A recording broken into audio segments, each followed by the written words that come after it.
মেঘালয় খাদান দুর্ঘটনায় নিহত শ্রমিকদের দেহ ফিরল কাটিগড়ায়। পশ্চিম কাটিগড়ার গুমরার ৩ শ্রমিকের মৃত্যু হয় খাদানে। নিহতরা হলেন পুরঞ্জয় বৈষ্ণব, নিকুঞ্জ বৈষ্ণব, মহিতোষ বৈষ্ণব। শনিবার রাতে তাদের দেহ ফিরে গ্রামের বাড়িতে।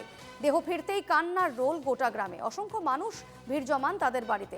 গুমরা পুলিশ ইনভেস্টিগেশন সেন্টারের ইনচার্জ এসআই প্রণব মিলি ৩ জনের দেহ বাড়িতে ফিরিয়ে আনতে সাহায্য করেন।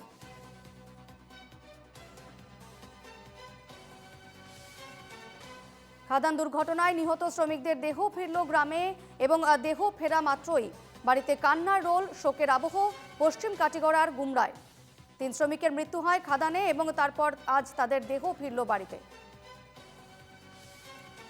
বিস্তারিত জেনে নেব, টেলিফোনে রয়েছেন প্রতিনিধি প্রদীপ্ত পুরকায়স্থ। প্রদীপ্ত, কি পরিস্থিতি এই মুহূর্তে? স্বাভাবিক একটা শোকাবহ পরিবেশ এবং ৩ শ্রমিকের দেহ ফিরেছে বাড়িতে, কি বলছেন পরিবারের লোকজন?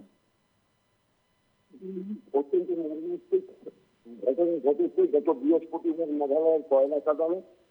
তো যারা যারা মারা গেছেন তাদের প্রায় প্রত্যেকেরই ডেড বডি ফিরে এসেছে। গতকাল রাতে রাতপুরে এসেছে দুটি মৃতদেহ, পুরঞ্জয় বৈষ্ণব, নিকুঞ্জ বৈষ্ণব, এবং গত রাতে এসেছে খেলনার পশ্চিম কাটিগড়ার খেলনার মহিতোষ বৈষ্ণবের মৃতদেহ।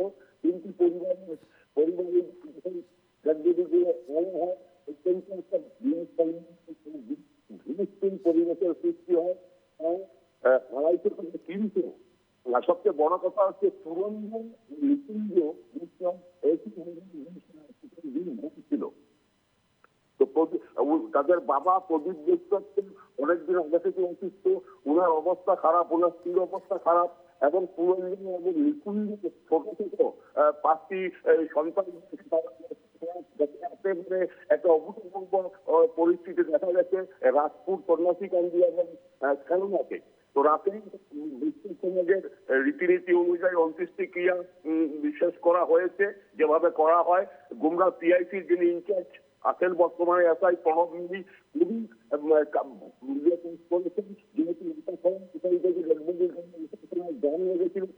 বেশ বেশ, আপডেটের দিকে নজর রেখো, পরে আবারও তোমার সঙ্গে যোগাযোগ করবো। ধন্যবাদ প্রদীপ্ত।